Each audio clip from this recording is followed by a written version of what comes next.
আজকের এই ভিডিওটা অতি গুরুত্বপূর্ণ। দেখা মাত্র প্রত্যেকটা বাংলাদেশী নাগরিক এটা ভিডিওটা শেয়ার করে দিবেন, কারণ আমি যে তথ্যগুলো দিচ্ছি। নমস্কার, আমি তরুণ ঘোষ। আচ্ছা, আমি একটা হেডিং দিয়েছি। এই যে আপনারা ভাবতে পারেন হঠাৎ এই হেডিংটা আমি দিলাম কেন, যে কাজের বেটি রহিমা। আর হেডিং এর কারণটা হচ্ছে ডক্টর ইউনূসের বর্তমান অবস্থা। ডক্টর ইউনূসের এখন যে বর্তমান অবস্থা, তাতে কিন্তু ওনার ক্রমশ পেছনে পিঠ ঠেকে যাচ্ছে। উপদেষ্টারা একে একে পদত্যাগ করছে, এবং আমি যা বলছি আপনারা খবর নিয়ে দেখবেন অফিসে গিয়ে যে সত্যি সত্যি উপদেষ্টারা উপস্থিত আছেন কিনা। আমি শতভাগ গ্যারান্টি নিয়ে আপনাদের এই খবরটা দিচ্ছি। কারা কারা পদত্যাগ করেছেন? শিক্ষা উপদেষ্টা CR আবরার, যিনি দুদিন আগেও বলেছিলেন ওপর ওরা নির্দেশ ছাড়া আমি পদত্যাগ করব না, তিনি পদত্যাগ করেছেন।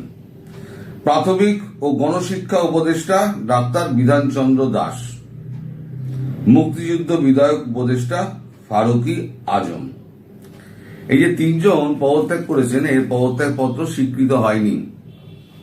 মানে ইউনূস সরকার তার পদত্যাগ পত্র তাদের স্বীকার করেনি, কিন্তু গত 3-4 দিন যাবৎ তারা অফিসে আসছেন না। আমার কথা যদি বিশ্বাস না হয়, আপনারা এই 3টে দপ্তরে যান, গিয়ে এই 3টে দপ্তরে আপনারা উপস্থিত হয়ে দেখুন যে আপনাদের উপদেষ্টাদের এই 3 জনকে আপনারা পান কিনা। তাহলে দুধ কা দুধ, পানি কা পানি হয়ে যাবে।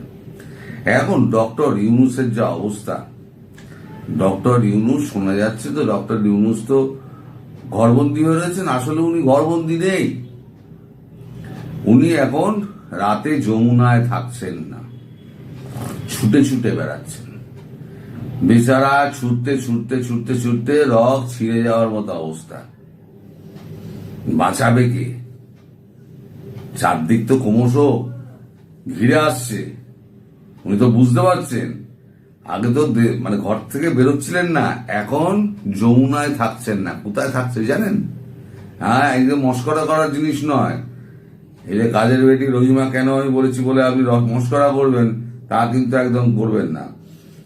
এই যে কামরুল আহসান আনসারি, জামাত নেতা, তার মেয়ে জামাই তার এতে থাকে, এই ওই কি বলে ক্যান্টনমেন্টে থাকে, সে সেনানায়ক একজন। তার মেয়ের কাছে তিনি রাতে চলে যান। এই যে কামরুল আহসান আনসারি, যিনি জামাত নেতা, তিনি এনাকে রাত্রিবেলা নিয়ে যান এবং সারা রাত উনি ওখানে থাকেন। 8:30 নাগাদ ইনি আবার একে মোহাম্মদ ইউনূসকে যমুনায় পৌঁছে দেন। উনি যমুনায় থাকছেন না। ব্রিগেডিয়ার জেনারেল কামরুল আহসান খান, PSO,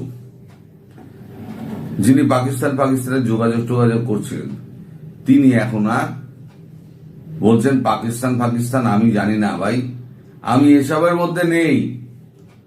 যে যা পাচ্ছে করুক, যে যা পাচ্ছে বলুক, আমি এসবের মধ্যে নেই।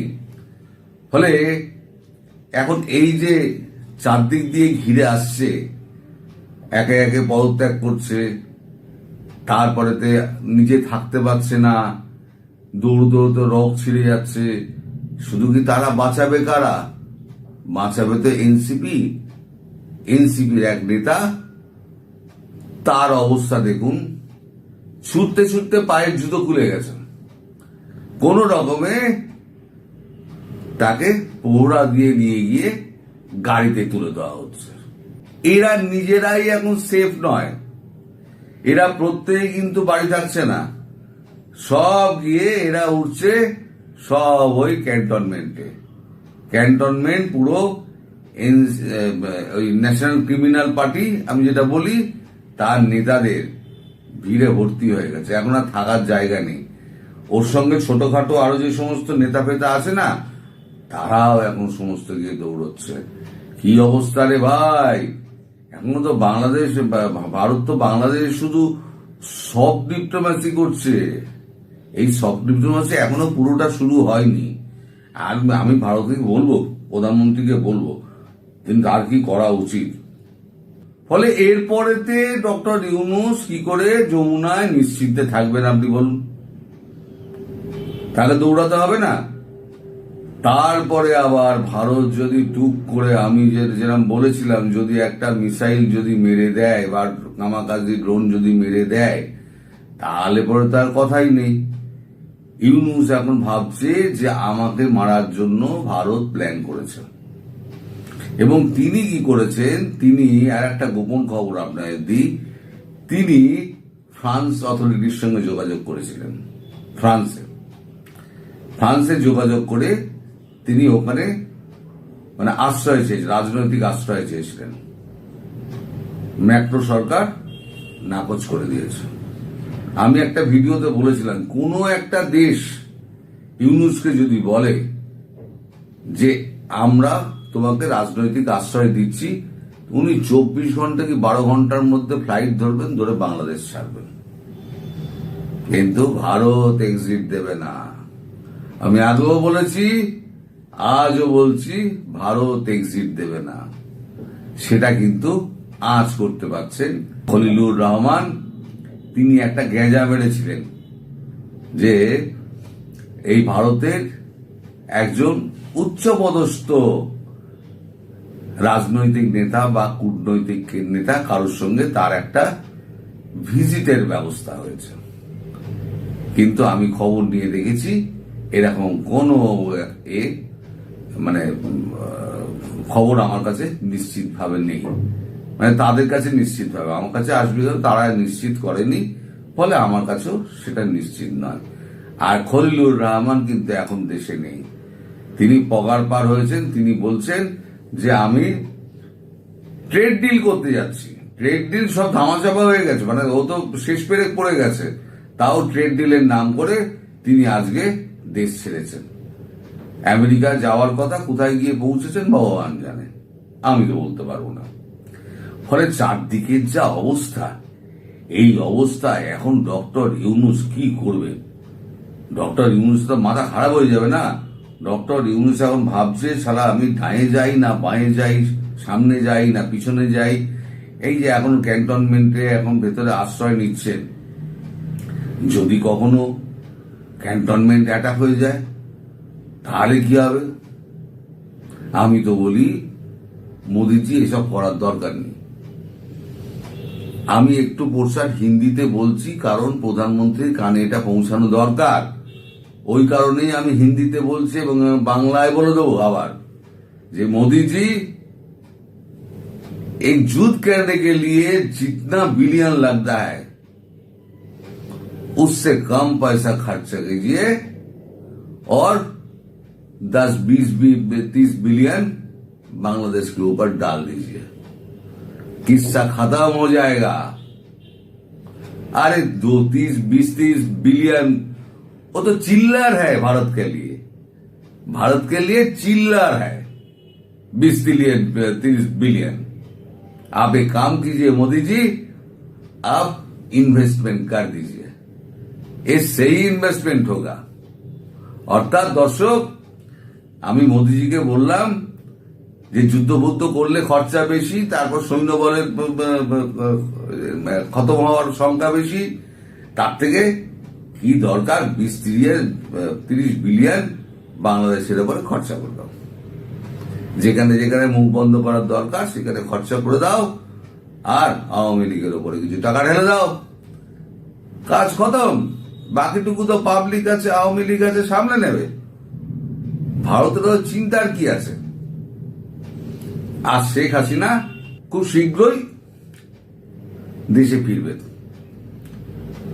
একটা খবর রটেছে যে শেখ হাসিনার সঙ্গে বাংলাদেশের নেতাদের, মানে আওয়ামী লীগ নেতাদের দেখা সাক্ষাৎ করার খবর আছে। এটা বিভিন্ন চ্যানেলে দেখানো হচ্ছে, কিন্তু আমি কনফার্ম খবর নিয়েছি সকাল পর্যন্ত এরকম কোনো কনফার্মেশন নেই। এই কারণে কনফার্মেশন দেওয়া যাচ্ছে না, মানে ভারত সরকার অ্যালাউ করবে না কারণ যেখানে উনি আছেন সেটা খুব প্রোটেক্টেড প্লেস, প্রথম কথা।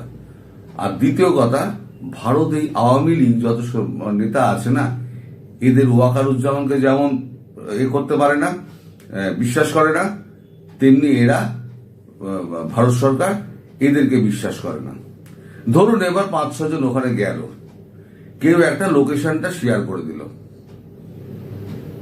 ওখান থেকে একটা লোকেশন শেয়ার করে দিল, ওই লোকেশন শেয়ারটা এবার যাবে হাত ঘুরে ঘুরে সেনাবাহিনীর কাছে।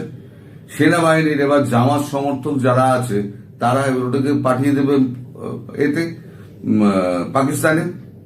পাকিস্তান ওখান থেকে একটা মিসাইল মারলো, টক করে গিয়ে ওখানে পড়লো। ভারত এই রিস্কটা নেবে? কোনো পাগলে করে?